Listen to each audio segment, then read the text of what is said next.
போற்றி. திருமாளிகை தேவர் திருவடிகள் போற்றி.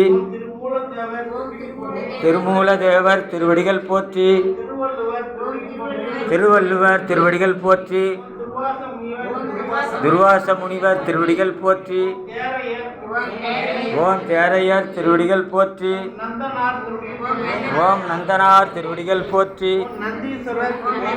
நந்தீஸ்வரர் திருவடிகள் போற்றி. நாதாந்த சித்தர் திருவடிகள் போற்றி. நாரதர் திருவடிகள் போற்றி. நொண்டி சித்தர் திருவடிகள் போற்றி. பட்டினத்தார் திருவடிகள் போற்றி. பத்ரகிரியார் திருவடிகள் போற்றி.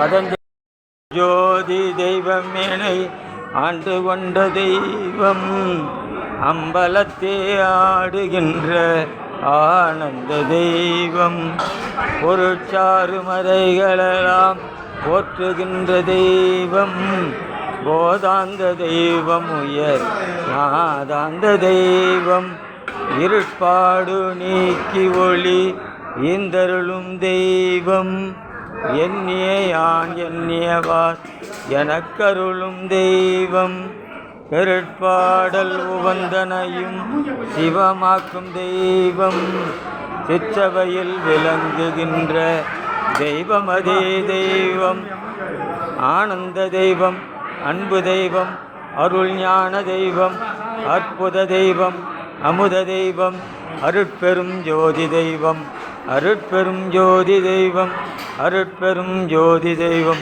பரமேஸ்வரா சம்போ மகாதேவா சர்வசக்தியுடைய தலைமை கடவுளே அற்புத கடவுளே அன்பு கடவுளே அன்பர் ராமதாஸ் அவர்கள் அவருடைய தந்தை நினைவுக்காக ராமச்சந்திரன் ஐயா நினைவுக்காக அன்னதானப்படி செய்கின்றார்.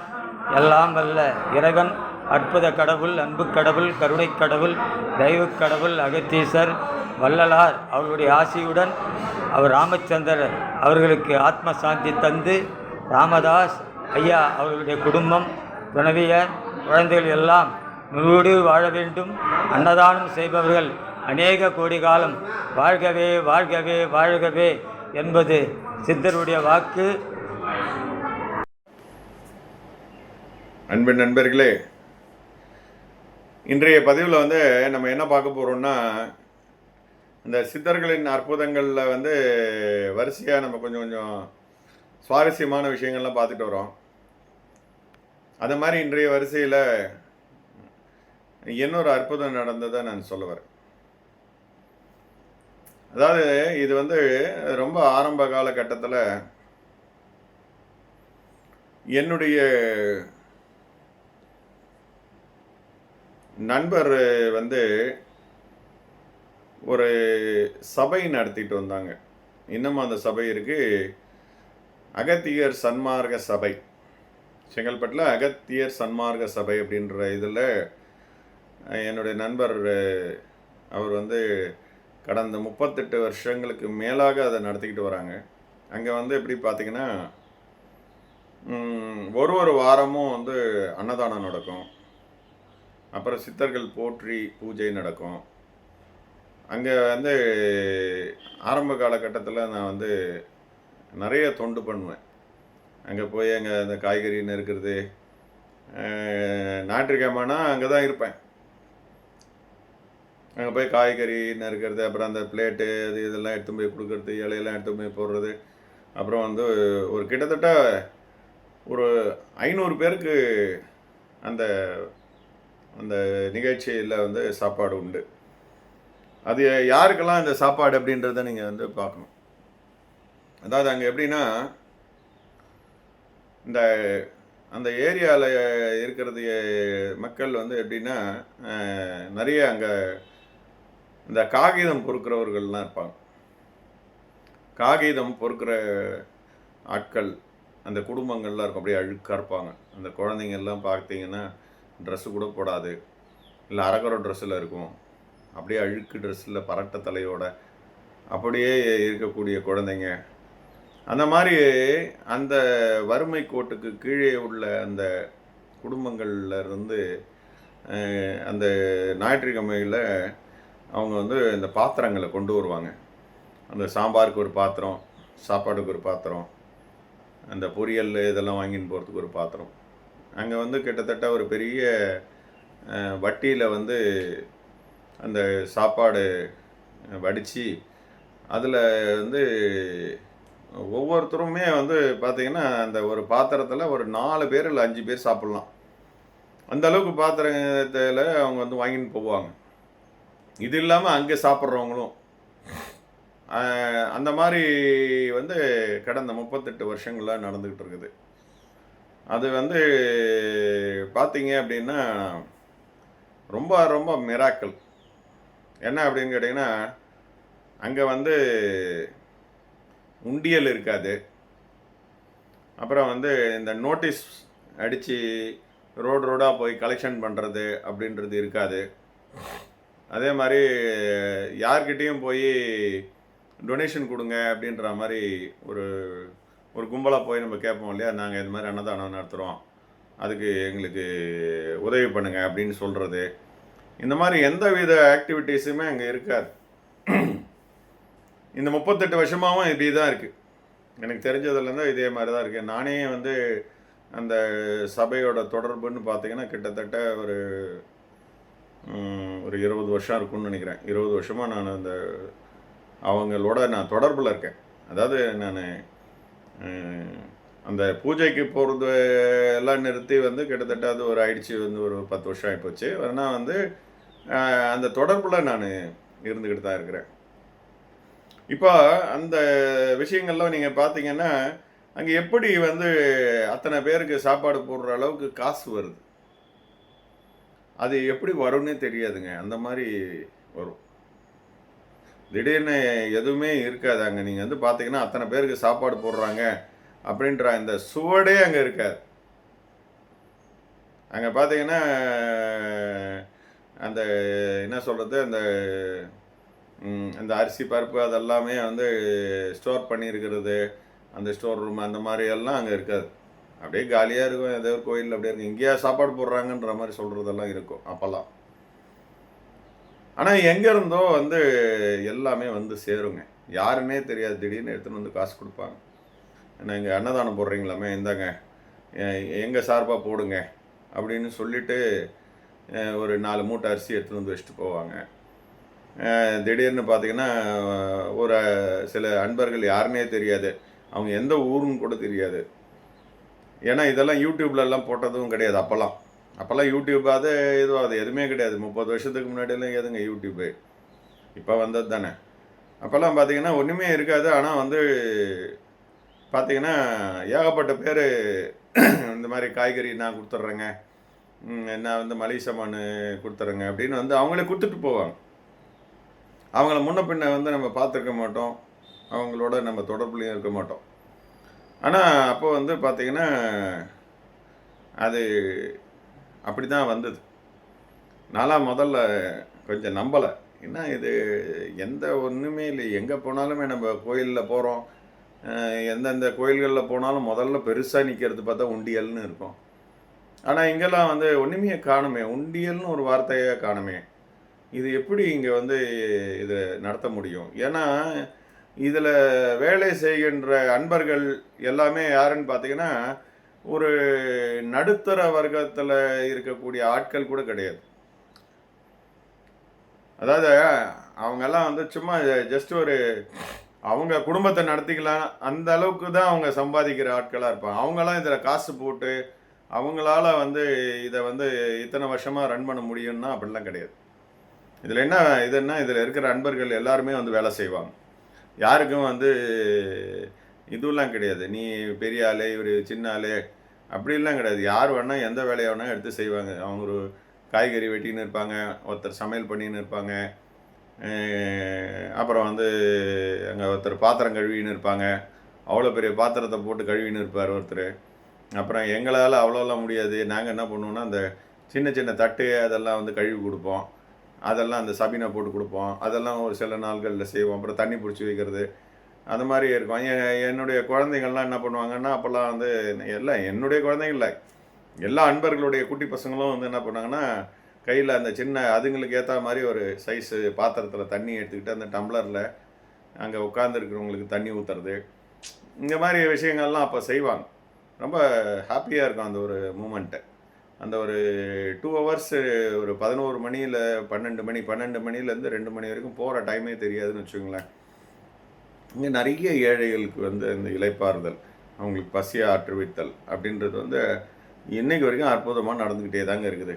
அது எங்கே காசு வருது, எப்படி வருது, அதெல்லாம் எங்களுக்கு தெரியவே தெரியாது. நாங்கள் வந்து ஒரே ஒரு பிரார்த்தனை வைப்போம், சித்தர்கள் போற்றி, நீங்கள் இந்த மாதிரி வந்து பசி ஆற்றுவிக்கும் தொழிலை வந்து நீங்கள் வந்து அகத்திய பெருமானே, நீங்கள் தான் சித்தர்களின் தலைவராக இருக்கிறீங்க, நீங்கள் தான் இதை நடத்தி வைக்கணும் அப்படின்னு ஒரு வார்த்தையே நம்ம வந்து அங்கே பிரார்த்தனையை வைப்போம். அவ்வளோதான். அது வந்து அங்கே பார்த்திங்கன்னா அது பாட்டு வந்துக்கிட்டே இருக்கும். சில நேரத்துலலாம் பார்த்திங்கன்னா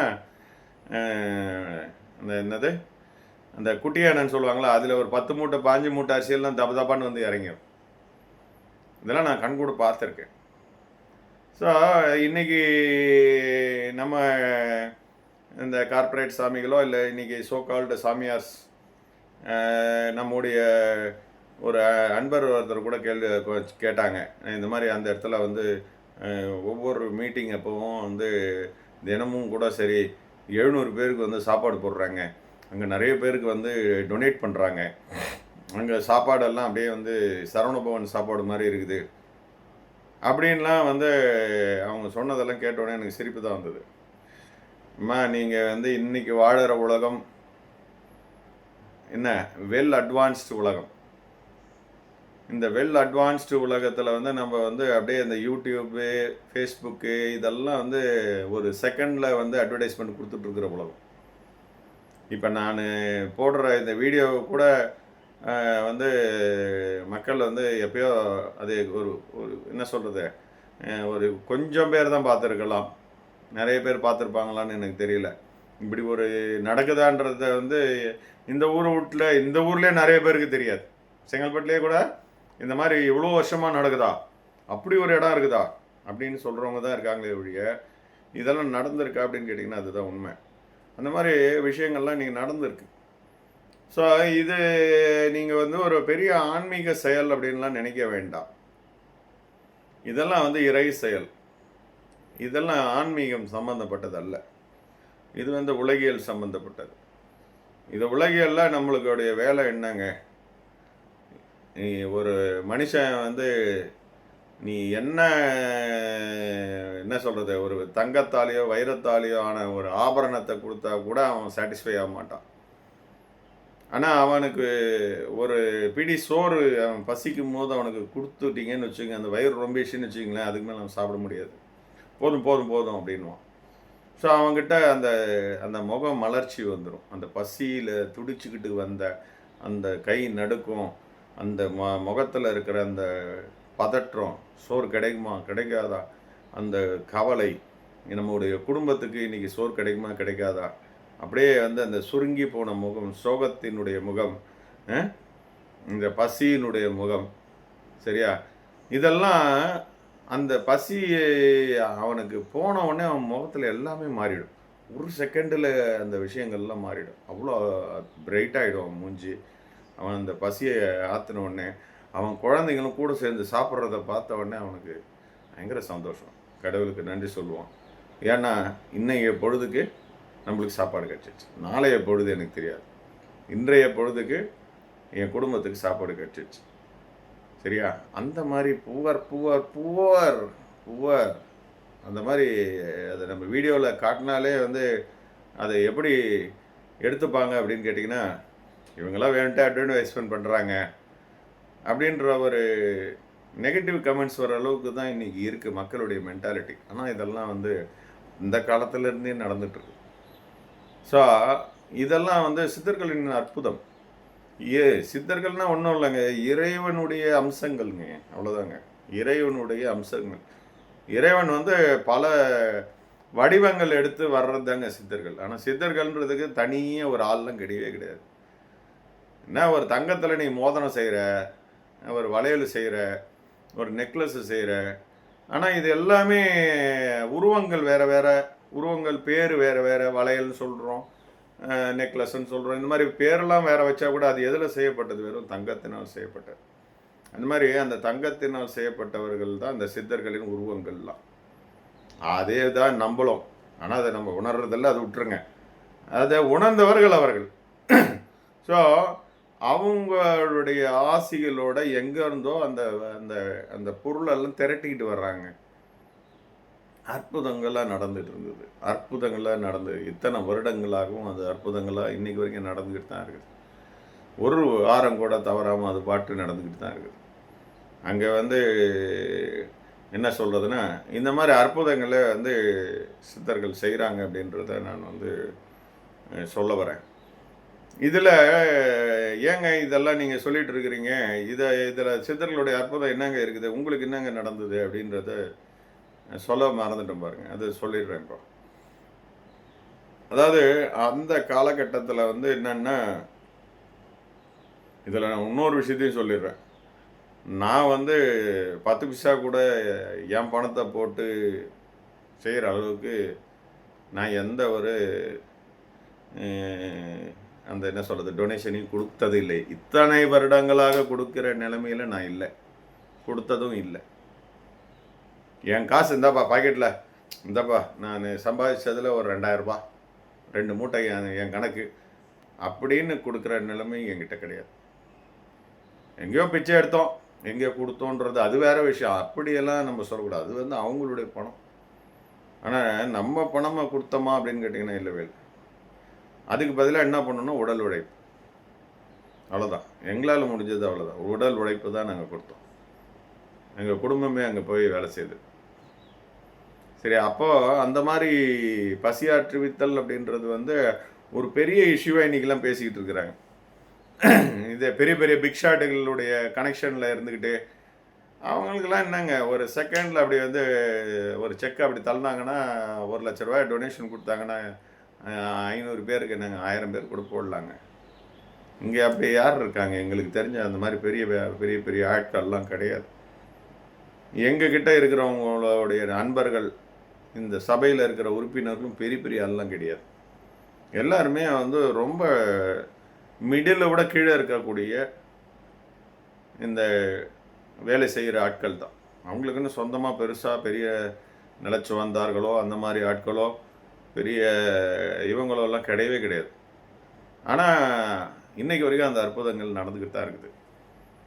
இப்போ இங்கே என்னென்னா, இவங்க இந்த பூஜையில் அவங்க யாராவது கலந்துக்கிறாங்க, அவங்களுக்கு யாரோ சொல்லி அனுப்புகிறாங்க, அவங்க வராங்க, அவங்க இந்த பூஜையில் அவங்களுடைய வேண்டுதலை வைக்கிறாங்க. அதாவது அந்த வேண்டுதலை நம்மக்கிட்டலாம் சொல்ல மாட்டாங்க.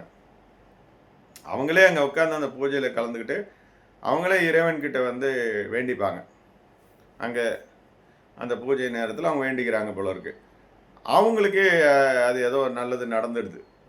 அந்த மாதிரி நடந்த உடனே அவங்களே எடுத்துகிட்டு கொடுத்துட்டு போயிடுறாங்க. இதை மாதிரி தாங்க இத்தனை வருஷமாகவும் நடந்துகிட்டு இருக்குது. நம்ம போய் நீங்கள் வந்திருக்கீங்க, இந்த மாதிரி உங்களுடைய பிரச்சனை தீரணுன்னா ஒரு 10 மூட்டை அரிசி கொடுத்துருங்க அப்படின்னு முன்னாடியே பிரியராக சொல்லி வாங்குகிற விஷயங்கள்லாம் கிடையவே கிடையாது. இங்கே எல்லாமே என்னென்னா, அதுவாக நடந்துடும். அவங்களுக்கு அது நடந்துச்சுன்னா அவங்க அவங்களாம் எடுத்துன்னு கொடுத்துருவாங்க. இதெல்லாம் இங்கே நடக்குதுங்க. இதெல்லாம் இவ்வளோ விஷயங்கள் நடந்துட்டு தான் இருக்குது. சரியா? நாங்கள் அந்த ஆரம்பத்தில் என்ன பண்ணோன்னா, ஒரு மெடிக்கல் கேம்ப் நடத்தலாம் அப்படின்னு ஒரு முடிவு பண்ணோம். சரி, மெடிக்கல் கேம்ப் நடத்துவோம். ஆனால் பணம், இப்போ நாங்கள் நான் என்னுடைய மனைவி எல்லாருமே பேஷண்ட்டை பார்த்துடலாம். அப்புறம் இன்னொரு பாப்பா இருந்தது, கொஞ்சம் படித்த பாப்பா. அந்த பாப்பா மருந்து கொடுத்துரும். சரியா? ஆனால் மருந்து வாங்கணுமே, மருந்து வாங்குறதுக்கு காசு வேணும்ல. அப்போ இது அப்போ பார்த்தீங்கன்னா, சரி அவங்க சித்தர்கள் எல்லாம் பார்த்துப்பாங்க, நம்ம ஆரம்பிப்போம் அப்படின்னு சொல்லி அப்போ ஆரம்பித்தோம். அது எப்படின்னா, ஒரு மாதத்துக்கு ஒரு கேம்ப்புன்ற மாதிரி ஆரம்பித்தோம். அந்த மாதத்துக்குன்ற ஒரு கேம்ப்பு ஆரம்பித்தது பார்த்திங்கன்னா, அற்புதம் என்னென்னா, அந்த ஒரு கேம்ப்லேயும் ஒரு 110லேருந்து 120 பேஷண்ட்டு பார்த்துருவோம். அவங்களுக்கு வேண்டிய அந்த மருந்து மாத்திரைகள் எல்லாமே கொடுத்துருவோம். ஆனால் அந்த மருந்து மாத்திரைகள்லாம் எப்படி வந்தது, இன்னைக்கு வரைக்கும் சொல்கிறாங்க, நான் மருந்து மாத்திரை வாங்கி கொடுக்கல. என்னுடைய குடும்பத்தை சார்பாக அந்த ஒரு மருந்து மாத்திரை கூட வாங்கி கொடுக்கல. சும்மா நம்ம அந்த நம்முடைய தொழிலை அங்கே யூட்டிலைஸ் பண்ணோம், ஃப்ரீ சர்வீஸ் கொடுத்தோம், அவ்வளோதானே ஒழிய வேறு ஒன்றையும் பெருசாக நம்ம செய்யலை. ஆனால் அங்கே பார்த்தீங்கன்னா அந்த மருந்து வாங்கிறதுக்கு யார் யாரோ டொனேட் பண்ணாங்க. ஒரு மாதமும் மருந்து வந்துக்கினே இருந்தது. ஸ்டாக் எப்பயுமே அன்னைக்கு அந்த மருத்துவ கேம்ப் முடியறதுக்கான எவ்வளோ தேவையோ அந்த மருந்துகள் எல்லாம் வந்துருச்சு. இதை மாதிரி அப்போ கிட்டத்தட்ட ஒரு 15-16 கேம்புக்கு மேலே இங்கே பண்ணோம். அதுக்கப்புறமேட்டா அந்த நம்முடைய என்ன சொல்கிறதுன்னா, அப்போ நம்முடைய குருநாதர் இந்த தொண்டு போதும் அப்படின்ட்டாங்க. தொண்டு போதும் அப்படின்ற ஒரு அசரீரி அப்போ வந்தது. இதெல்லாம் சொன்னால் யார் நம்ப போகிறாங்க? அப்போ தொண்டு போதும் அப்படின்னு சொன்னாங்க. அதுக்கப்புறத்துலேருந்து அந்த எல்லா தொண்டையும் நான் ஏற கட்டிட்டேன். எனக்கு வந்தது நான் ஏற கட்டிட்டேன்.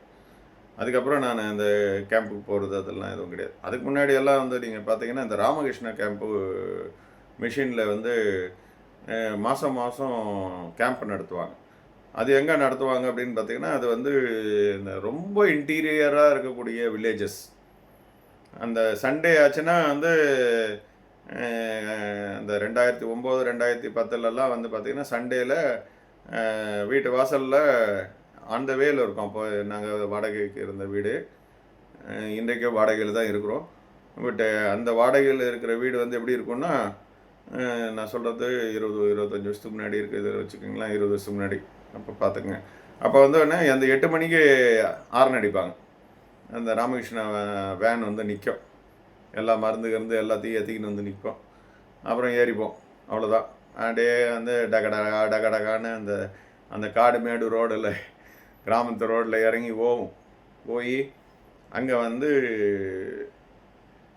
அந்த ரொம்ப புவர் பீப்புள் அங்கே இருக்கிற மருத்துவம்னா அந்த ஏரியாவில் அந்த இடத்துல ஹாஸ்பிட்டல்லாம் இருக்காதப்போ அந்த மாதிரி ஏரியாக்களில் போய் நாங்கள் நிறைய சர்வீஸ் அப்போல்லாம் பண்ணியிருந்தோம்.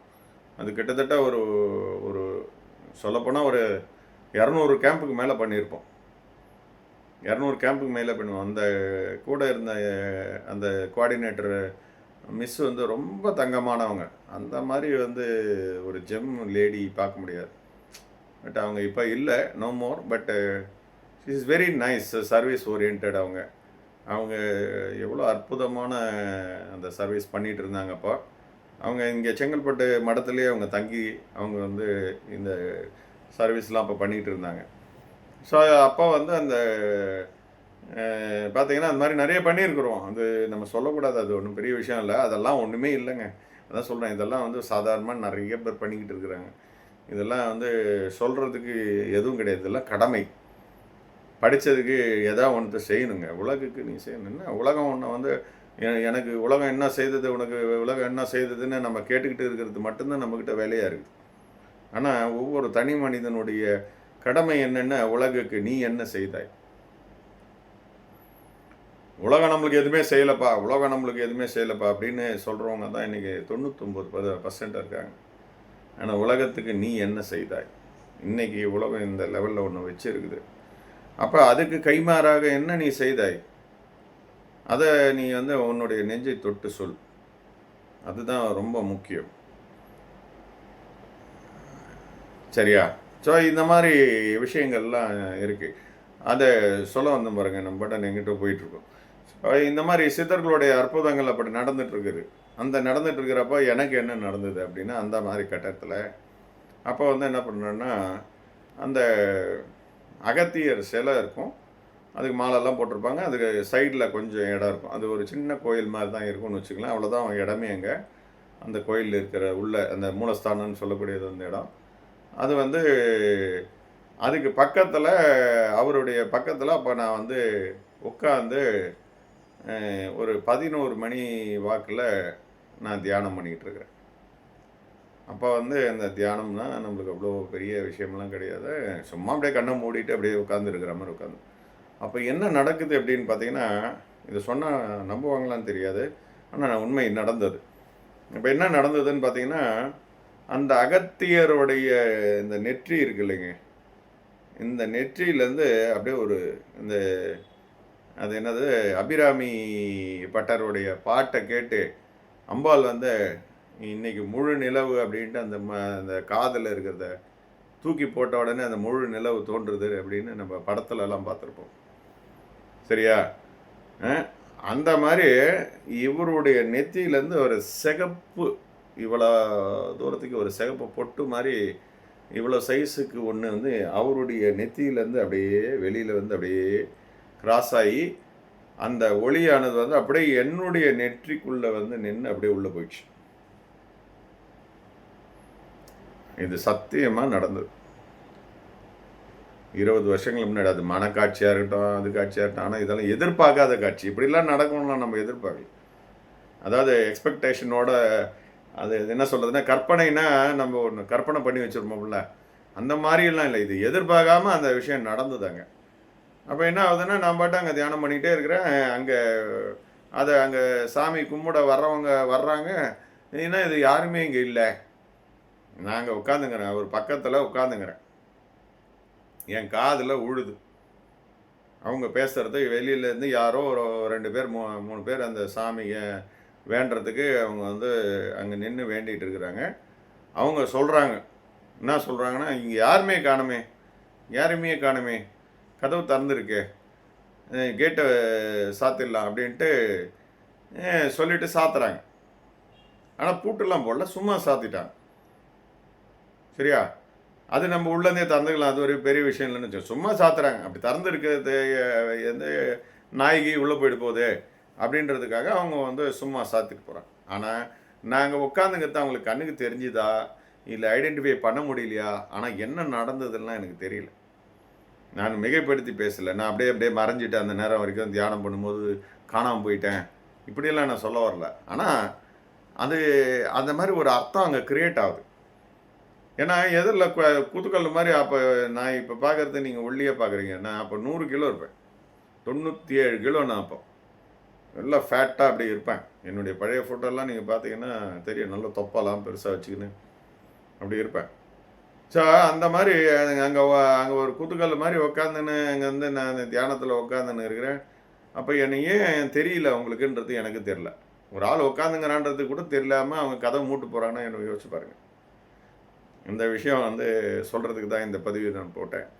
இந்த மாதிரி சித்தர்கள் வந்து நினச்சாங்கன்னா உங்களையே மறைச்சிருவாங்க. நீங்கள் இருக்கிறதே மற்றவங்களுக்கு காட்டி கொடுக்காம போகிறதுக்கு கூட இருக்குது அப்படின்ற ஒரு அற்புத நிகழ்ச்சியை நான் வந்து சொல்கிறேன். இதெல்லாம் வந்து நம்ம கையில் கிடையாது, அவங்க ஏதோ பண்ணாங்க. ஏன்னா நேரில் இருக்கிறவரை வந்து பார்க்குறதுக்கு அவங்களுக்கு என்ன கிடக்குது? இந்த ஒருத்தர் உட்காந்துங்கிறாருன்னு போது யாராவது கதவு சாத்த போகிறாங்களா? உள்ளே வச்சு யாராவது கதவு சாத்துவாங்களா? ஆனால் இந்த விஷயம் நடந்தது. ஆனால் இதை வந்து நிறைய அன்பர்களுக்கு இன்றைக்கு வரைக்கும் யாருக்கிட்டையும் நான் சொல்லலை. அப்போல்லாம் இதெல்லாம் ஆனால் இந்த ஆரம்ப காலகட்டத்தில் நடந்தது. ஸோ இதை சொன்னால் மட்டும் யாராவது நம்ப போகிறாங்களா? ஏதோ நம்ப போகிறது. அதனால் அன்னதானம் அப்படின்றது ஒரு நல்ல விஷயந்தான். ஆனால் அதை பண்ணுறவங்கள வந்து நம்ம பாராட்ட வேண்டியது தான். ஆனால் அது ஆன்மீகத்தில் ஒரு பகுதி கிடையாது. சிவவாக்கியருடைய பாடலில் என்ன சொல்லியிருக்கிறாருன்றதை கேட்டிங்கன்னா, அந்த காலத்துலேருந்தே அந்த அன்னதானம் போட்டுன்னு இருந்துருக்கிறாங்க பொழுது. அவர் வாழ்ந்த காலம் என்னன்றதுலாம் தெரியாது. அவருடைய பாடலில் என்ன சொல்கிறாருன்னா, வம்பருக்கு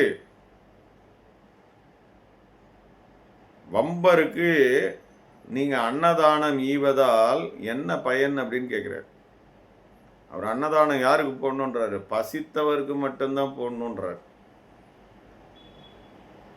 ஆனால் பசியெல்லாம் இல்லாமல் அதுக்காக அந்த என்ன சொல்கிறதுன்னா வந்து அவங்கெல்லாம் வந்து பசிக்காக இருக்கிற ஆளுங்கெல்லாம் கிடையாது. சும்மா சாதாரண ஆட்கள், அவங்களுடைய இதில் இருக்கிறவங்க, அந்த மாதிரி ஆட்கள் எல்லாமே வந்து பெரிய பணக்கார ஆட்கள்லாம் கூட அங்கே உட்காந்து சாப்பிடுவாங்க. அது வந்து தவிர்க்க முடியாது. அது வந்து அவங்க வந்து ஒரு பிரசாதமாக சாப்பிடுவாங்க. ஆனால் அந்த மாதிரி ஆட்களுக்கெல்லாம் நீ போட வேணாண்டா அப்படின்றத வந்து சிவவாக்கியர் பாடினது தான் அதில் ஹைலைட்டு. வம்பருக்கு ஈய வேண்டுமா? பசித்தவருக்கு மட்டும்தான் உணவிடணும். அப்போ அந்த பசியால் முகம் சுருங்கி அந்த வாடி இருக்கிறவங்களுக்கு வந்து அந்த பசியில் அந்த கூட்டத்தில் வந்து நாங்கள் வந்து லைனாக க்யூவில் நிற்க வச்சுருவோம். கையில் நிற்க வச்சு எல்லாருக்கும் அவங்க வந்து சாப்பாடு கொடுப்போம். ஸோ அந்த சாப்பாடை வாங்குற வரைக்கும் அவங்களுக்கு பக்கு பக்கு பக்குன்னு இருக்கிறத பார்க்க முடியும். அவங்களுடைய முகத்தில் சாப்பாடு தீந்துருமோ, நம்ம போய் நிற்கிறதுக்குள்ளே அந்த உணவு தீந்துருமோ அப்படின்ற ஒரு பெரிய அந்த பயம் இருக்கும். மக்களே, ரொம்ப ரொம்ப ரொம்ப முக்கியமான விஷயம் இதுங்க. நீங்கள் நல்லா புரிஞ்சுக்குங்க. பசி கொடுமைன்றது வந்து சாதாரண விஷயம் கிடையாது. அதை அனுபவித்து பார்ப்பவர்களுக்கு தான் பசியினுடைய கொடுமைன்னா என்னன்றது தெரியும். அதாவது நீ வந்து பட்னியாக இருக்கிறாய் என்பதனால ஒரு பெரிய விஷயம் ஒன்றும் நடந்துடாது. நீ பசியாக இருந்து பசிக்கு உணவு கிடைக்காம செத்து போனன்னு வச்சுக்கேன், அவனை கேட்கறதுக்கு நாதி இருக்காது. ஆனால் அவன் கண் எதிரே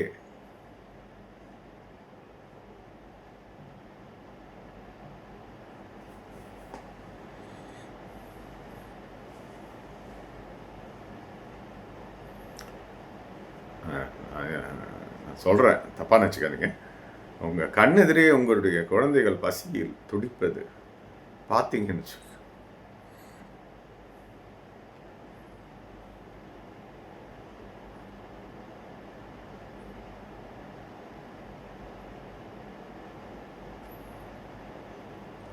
உங்களால் தாங்க முடியாது. அதனால் நான் என்ன சொல்ல வரேன்னா,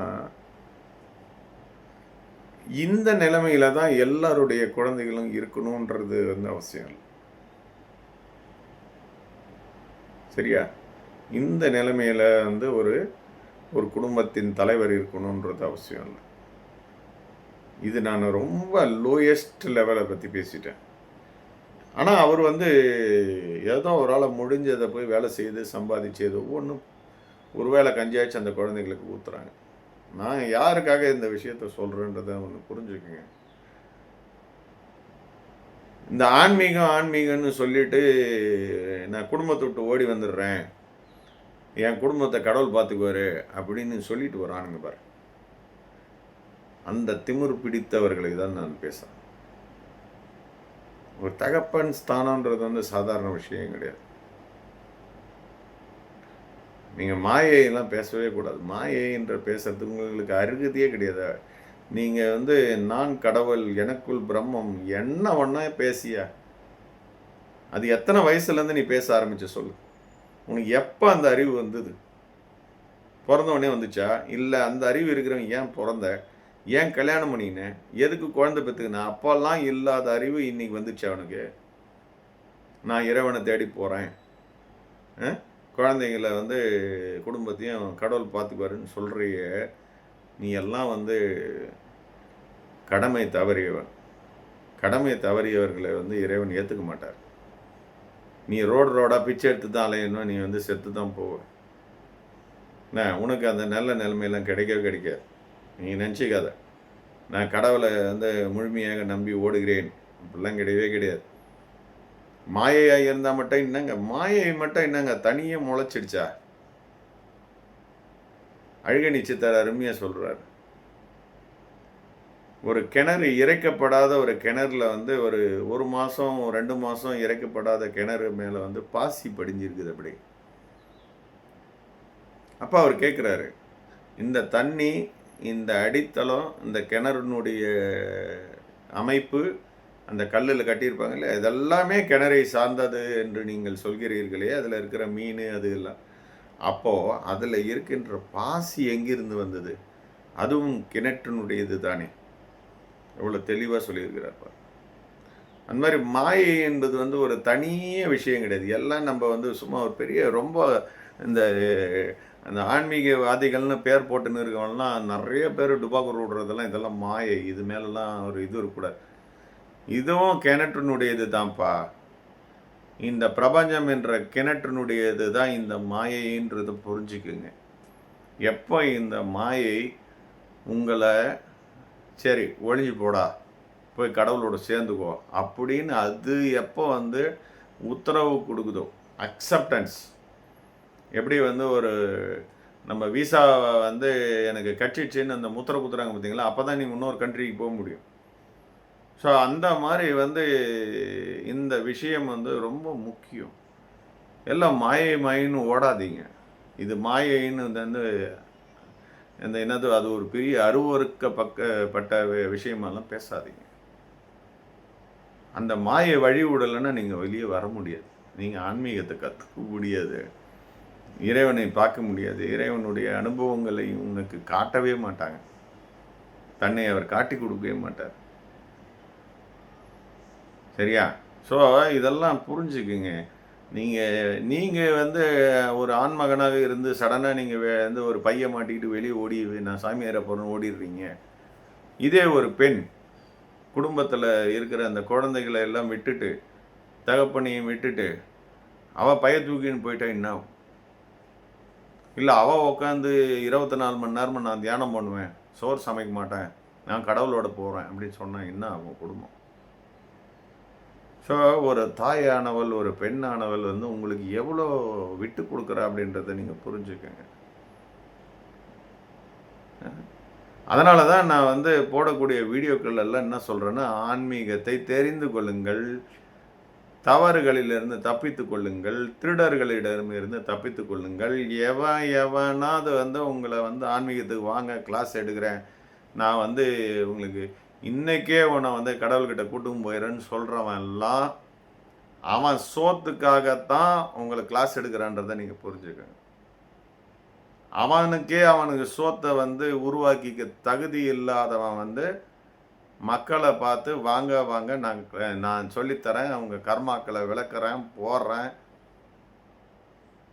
இப்படி ஏமாற்றி கொண்டிருக்கிறார்கள். இந்த மாதிரி ஆட்களிடமிருந்து நீங்கள் சிக்கிக்கொள்ளக்கூடாதுன்றதுக்கு தான் நம்முடைய அவேர்னஸ் வீடியோக்கள் எல்லாம் 700 650 வீடியோவோ கிட்ட ஓடி போச்சு இப்போ இது வரைக்கும். ஏன் இதெல்லாம் வெளியில் சொல்லணும்னா இதுக்காக தான். இதுவும் மாயை தானே சார்? ஆமாம் மாயை தான், இல்லைன்னு நான் சொல்ல வரல. ஆனால் எனக்கு இன்னைக்கு மாயை கண்ணுக்கு தெரிகிறதா இல்லையா?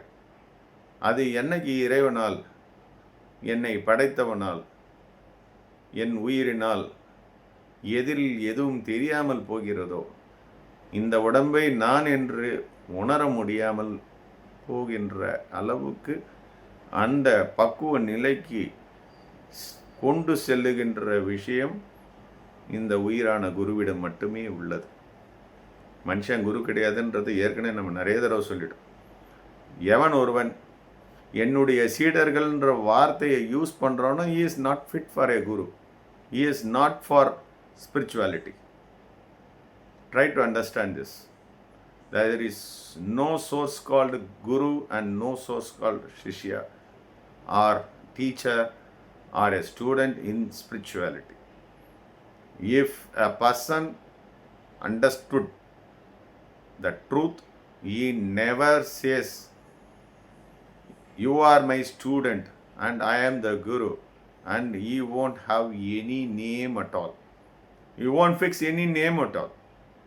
அதை நல்லா புரிஞ்சுக்கங்க. He won't fix it because he know the truth. He don't want to do business. He don't want to do this spiritual business and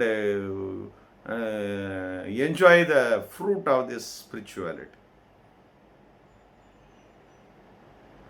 Okay. So இந்த மாதிரி ஆட்களிடமிருந்து நீங்கள் தப்பித்து கொள்ள வேண்டும். உங்களுடைய ஹார்ட் ஏர்ன்டு மணியை வந்து அங்கே போய் இழந்து விடக்கூடாது அப்படின்ற ஒரு விஷயத்துக்காக தான் இந்த பதிவுகள்லாம் நம்ம போட்டுருக்கோம். உங்கள் குடும்பம் எதிர்பார்த்து காத்து கொண்டிருக்கிறது. நீங்கள் கடமையை செய்யுங்க. கடவுளுடைய நிலையை அடைய வேண்டும் என்றால் அது ரிட்டையர்மெண்ட் ஸ்டேஜில் தான் இங்கே வரும். அந்த ரிட்டையர்மெண்ட் ஸ்டேஜுன்றது வந்து என்னென்னா, நீங்கள் வேலை செய்கிற ரிட்டையர்மெண்ட்டை சொல்லலை. இந்த பிறவியிலேருந்து நீங்கள் எப்போ ரிட்டையர் ஆகணும்னு ஒரு விதி இருக்குதோ அந்த நிமிஷம் நீங்கள் என்ன தடுத்தாலும் அதை தாண்டி நீங்கள் இறைவனை அடைந்து விடுவீர்கள். அதுதான் உண்மை நிலை. இதுக்கு யாரும் ஒருத்தர் வந்து உட்காந்து சொல்லி கொடுக்குறோம், இதெல்லாம் இப்படியெல்லாம் பண்ணணும், இத்தனை வருஷம் பயிற்சி பண்ணணும், இதெல்லாம் எதுவுமே நடக்காது. ப்ளீஸ், நீங்கள் ஆன்மீகத்தில் உங்களுக்கு இறங்கினால் உங்களுடைய வாழ்க்கை அழிந்து போகும். ஏன்னா வாழ்க்கையை எல்லாமே மாயை. நீங்கள் வெளிச்சத்தை நோக்கி போகும்போது எவ்வளோ கிட்டக்க வெளிச்சத்துக்கிட்ட போகிறீங்களோ அவ்வளோ இருட்டு உங்களை விட்டு விலகி போயிடும். அவ்வளோ இருட்டும் எது என்றால் உங்களுடைய வாழ்க்கையில் நடக்கிற இன்றைக்கி அனைத்து பொசிஷனும் அந்த இருட்டு தாங்க. அதுதான் மாயை. நான் இந்த உடம்பு, நான் இன்னாரு, என் பேர் இது, நான் ஆண், நான் பொண்ணு, நான் இந்த ஊரில் பிறந்திருக்கிறேன், இந்த நாட்டில் பிறந்திருக்கிறேன், இந்த தகப்பன் தாய்க்கு பிறந்திருக்கிறேன், நான் இவ்வளோ படிச்சிருக்கிறேன், எனக்கு இவ்வளோ சொத்து இருக்குது, நான் இவ்வளோ பெரிய ஆள், இதை எல்லாமே அந்த இருள் என்ற மாயை. இது உலகத்துக்கு தேவை. இந்த உலகத்தில் இதெல்லாம் வச்சு தான் இந்த பிஸ்னஸ், இந்த உலகம் என்ற ஒரு நடைமுறை இயங்கிக்கிட்டு இருக்குது. எல்லா கண்ட்ரிலையும் இது தான். நீங்கள் பார்க்காத ஒரு கண்ட்ரியில் நீங்கள் போய் இறங்கினாலும் அங்கேயும் இது தான் நடந்துகிட்ருக்கும். புரியுதுங்களா? அப்போது இதை நீங்கள் இன்னொரு குடும்பத்தை அழித்து உங்களுடைய குடும்பத்தை வாழ வேண்டும் என்று நீங்கள் பண்ணுறீங்க பற்றியா இந்த தவறு. நீங்கள் தெரிந்து பண்ணுகிறீர்களோ தெரியாமல் பண்ணுகிறீர்களோ அதெல்லாம் கிடையாது. என்னைக்காவது ஒரு நாள் சடனாக நீங்கள் ஒருத்தனுக்கு சொல்லி கொடுத்து அவன் தண்ணிலே மறந்து போய் அவன் கோமணம் கூட அவிழ்வது தெரியாமல் போய்விட்டால் அது அவனுக்கு நல்லது, ஆனால் அவன் குடும்பத்துக்கு கெட்டது. சரியா? ஆன்மீகத்துக்கு உள்ளே வரணுன்னா ஒரே கேரக்டர் தாங்க. நீ தனிமரமாக இருக்கணும். உன்னை சுற்றி எந்த டிபெண்டன்சியும் இருக்கக்கூடாது. டிபெண்டன்ட்ன்றது இருக்கவே கூடாது. நான் சன்னியாசி ஆகிட்டேன், அந்த ஆகிட்டேன்னா நான் அந்த மாதிரி ஆட்களெல்லாம் நான் பேசவே இல்லை.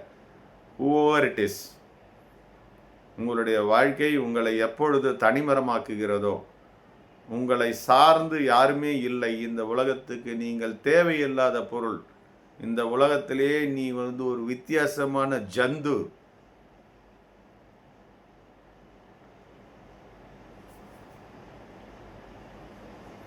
புரிஞ்சுக்குங்க. இந்த மாதிரி என்னைக்கு உங்களுடைய நிலைமை மாறுதோ, உங்களுடைய தேவை இந்த உலகத்துக்கு தேவையில்லை என்று ஒரு நிலைமை வருகிறதோ, அப்போ தான் ஆன்மீகம்.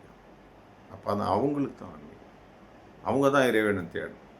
அவங்க தான் தன்னை அறியறதுக்கு முயற்சி பண்ணணும். மற்றவங்க பண்ணக்கூடாது.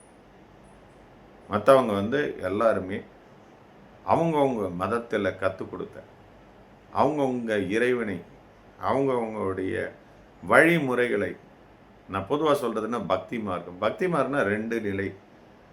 நம்மளோட ஒரு சுப்பீரியர்னு ஒன்று இருக்கும்.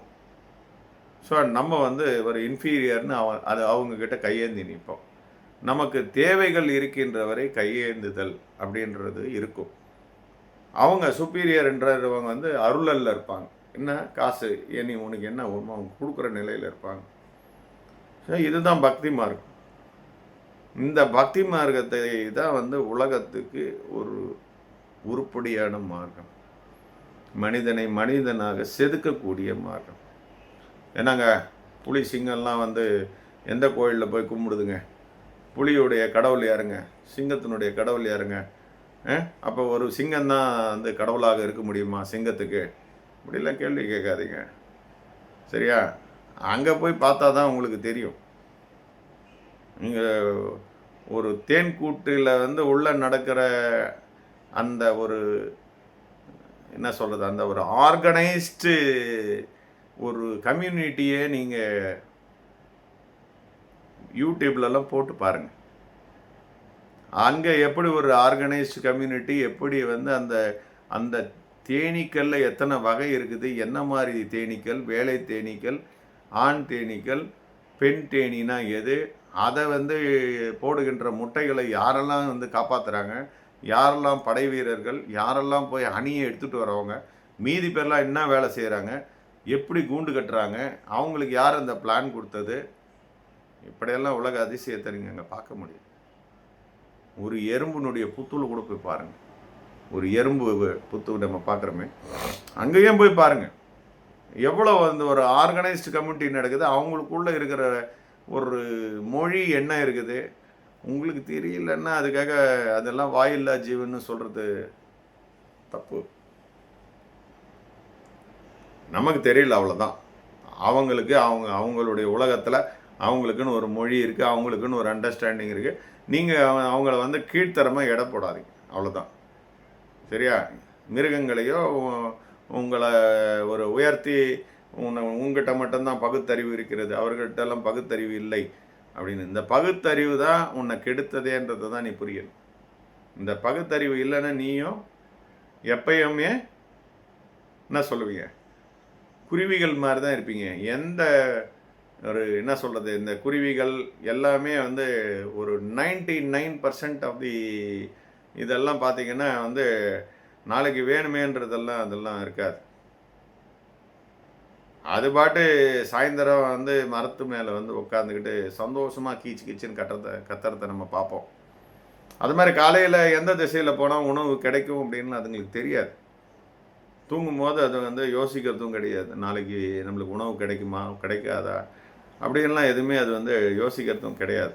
அந்த மாதிரி ஒரு சூழ்நிலையில் தான் இந்த உலகத்தில் அற்புதமாக படைக்கப்பட்டிருக்கு. ஒரு விஷயமும் நுணுக்கமாக படைக்கப்பட்டிருக்கு. அதை ஒரே வார்த்தையில் மாயின்னு சொல்லிட்டு போயிடுறோம். சரியா? அதெல்லாம் விட்டுடுங்க தயவுசெய்து, அதெல்லாம் வேண்டாம். ஸோ ஆன்மீக பாதையில் வந்து உங்களை இழுக்கின்ற so called kurmas and teachers, நாங்களாம் என்ன உங்களுக்கு பயிற்சி வகுப்புகள்லாம் நடத்தி உடனே உங்களை வந்து பண்ணிடுவோம், அப்படியே வந்து தியான பயிற்சி பண்ணி எல்லாமே பண்ணிடுவோம். இத்தனை வருஷமாக தியானம் பண்ணி என்ன பண்ணிகிட்டு இருக்கிறாங்க எல்லாரும்? நீங்களே கேள்வி கேளுங்க அவங்கள.